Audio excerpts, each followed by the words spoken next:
धीरेन्द्र जी, आपकी साथी है बीजेपी, और मैं फिर से दोहरा दूं कि आज बीजेपी की तरफ से मेहमान इस चर्चा में हमारे साथ नहीं है, कांग्रेस की तरफ से भी मेहमान आज इस चर्चा में हमारे साथ नहीं है। मैं धीरेन्द्र जी के पास लेकर चल रही हूं दर्शकों को, और जरा उन्हीं से जानते हैं यहाँ जो आरोप लग रहे हैं आपकी साथी बीजेपी की राजनीति पर कि साहब धार्मिक उन्माद और हिंसा भड़काने वाली राजनीति ऐसी बीजेपी करती है। और इसमें ताजा मामला जिसको लेकर घेर रहे हैं बिहार में आप लोगों को, वो जो बीजेपी के सांसद है जिन्होंने तलवारें बांट दी, लाठियां बांट दी वहां पर, उस संदर्भ में ज्यादा सवाल पूछे जा रहे हैं। धीरेन्द्र जी। रोमाना जी, देखिए, ये धर्म का जो मामला है यह व्यक्तिगत है, आस्था का विषय है। सही। ये दोनों के लिए, बिल्कुल, चाहे मुस्लिम भाई हों, हिंदू भाई हों, इस पर उनकी आजादी कम से कम धर्म के ये संविधान देता है कि वो किस तरह से आस्था और किन पर आस्था रखते हैं। और हमारी पार्टी, हमारे नेता इसी सोच से चलते हैं और हम लोग भी चलते हैं।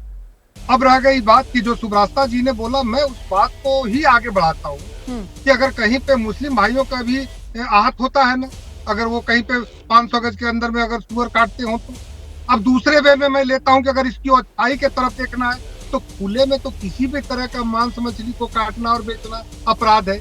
इस पर तो कानून सख्त होना ही चाहिए। वो किसी कौम के लिए, किसी मजहब के लिए आप खुले में क्यों देंगे खाने की चीज को?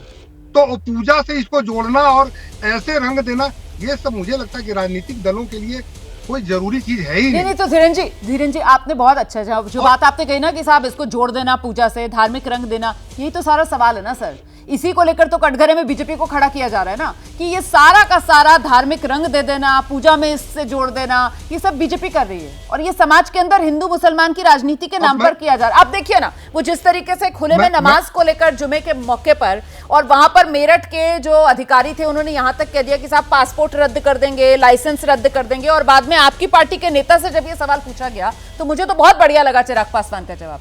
चिराग पासवान ने कहा कि साहब ये बरसों से होता चला आ रहा है, हम लोग सब साथ साथ रहते चले आ रहे हैं, गंदी राजनीति है। उन्होंने कहा अगर मेरे सहयोगी भी कर रहे हैं तो गंदी राजनीति कर रहे हैं। उन्होंने तो खुलकर बोला सर, बोला ना धीरेन्द्र जी?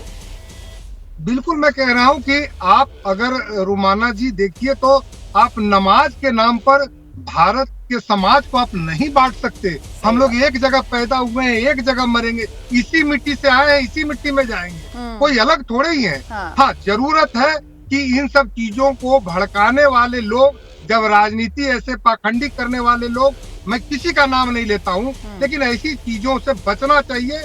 नहीं तो हम देश को क्या दे करके जाएंगे? राजनीति करने आए तो देश बनाने आए हैं, खुद समाज को तोड़ने नहीं आए, जोड़ने आए हैं। और ये परंपरा तो दोनों जगह है। मैं बता रहा हूँ कि मेरे यहाँ खुद बलि चढ़ती है देवरी पर, और बकरी की बलि चढ़ती है रुमाना जी, जबकि मैं तिलक भी लगा रहा हूँ। तो मुझे, मेरी आस्था है, और बकरे की बलि दी जाती है। अमितोष जी को आज एबीपी न्यूज पर हमारी डिबेट में आकर बहुत जानकारियां बढ़ी होंगी, क्योंकि अभी तक वो यही कह रहे थे राजस्थान का जिक्र करके कि वहां पर वो बता रहे थे किस तरीके से शराब का जो है वो प्रसाद चढ़ाया जाता है। नहीं, मीट को लेकर आपने ये तर्क नहीं दिया था ना, मीट को लेकर आपने तर्क नहीं दिया था। मेरी जानकारी सही है, कोई बात नहीं। आपने मेरे से मीट की दुकानों के बारे में पूछा था, मैंने उस पर जवाब दिया। मैंने तो शराब की दुकानों पर पूछा, तो आपने शराब की दुकान को डिफेंड तो यही कहकर किया ना।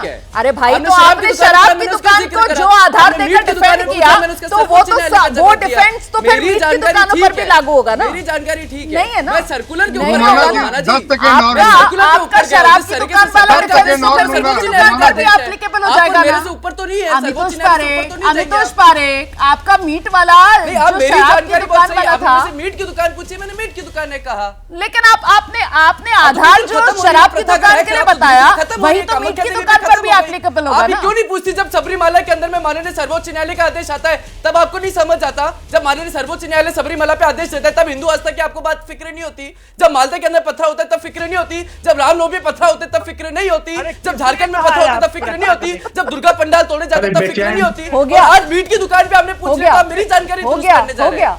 अब मैं तो जानकारी दुरुस्त मेरे तो अभी शुरू हुआ ही नहीं। मेरे यहाँ तो जो गलत बात बोलेगा मैं तो उसकी जानकारी दुरुस्त करती हूँ, और हिम्मत होना चाहिए जानकारी दुरुस्त करवाने की। एक ही सवाल के जवाब के लिए दो आधार नहीं चलेंगे, डबल स्टैंडर्ड नहीं चलेगा कि शराब की दुकान इसलिए खुलेगी क्योंकि शराब हमारे यहाँ चढ़ाई जाती है, और मीट की दुकान हम बंद करवा देंगे। तो मीट भी तो चढ़ाया जाता है ना, डबल स्टैंडर्ड नहीं चलेगा। अमितोष पारेख, सर्वोच्च न्यायालय का प्रश्न चिन्ह करिए ना, सर्वोच्च न्यायालय को आप प्रश्न चिन्ह कर लीजिए। सर्वोच्च न्यायालय को, सर्वोच्च न्यायालय पर बात ही नहीं हो रही है।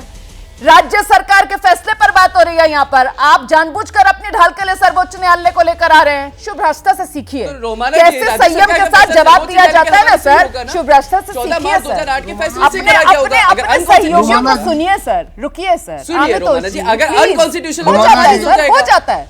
कई बार रोमाना जी। सारी जानकारियां नहीं होती हैं या कई बार एक्सपीरियंस नहीं होता है सर बढ़िया नहीं, तरीके क्यों से होता सवाल है? का जवाब देने का, तो फिर घिर रोमाना जाता है जी, इंसान। अगर आप मुझे कोई 5 बात सेकंड नहीं। देंगे तो मैं कोई मेरा बात प्रश्न नहीं। का जवाब आप दूंगा। पहले रोमाना 30 जी, सेकंड 10 धीरेन्द्र सेकंड जी मुझे को 5 सुनिए। सेकंड दीजिए, आप मुझे पहले 5 30 सेकंड सेकंड दीजिए। धीरेन्द्र जी को मैंने कहा सुनिए। कि मीट की दुकान आवाज है। कम कीजिए भाई अमितोष जी की, इनको थोड़ा सुनना चाहिए। धीरेन्द्र जी की आवाज बढ़ाइए, ये सुनेंगे पहले धीरेन्द्र जी को। एक ही सवाल के जवाब दो अलग अलग आधार पर नहीं दिए जा सकते, दो अलग अलग कसौटी नहीं हो सकती है एक ही सवाल का जवाब देने के लिए। ये बात समझनी चाहिए अमितोष पारिक को। आइए धीरेन्द्र जी।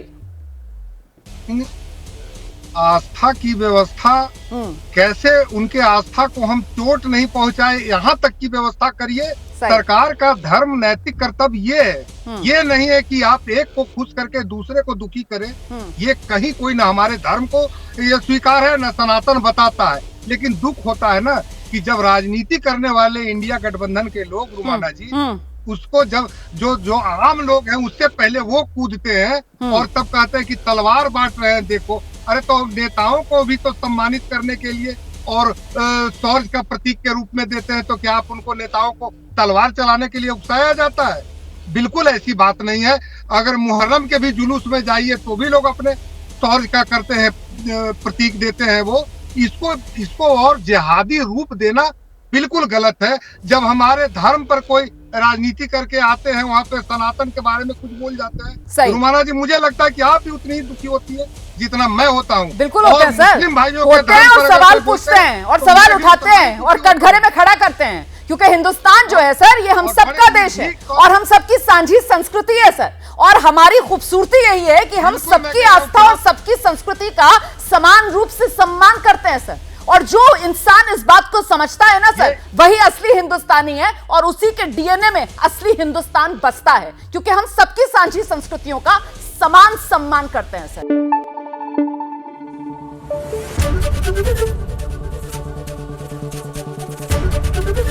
एबीपी न्यूज आपको रखे आगे।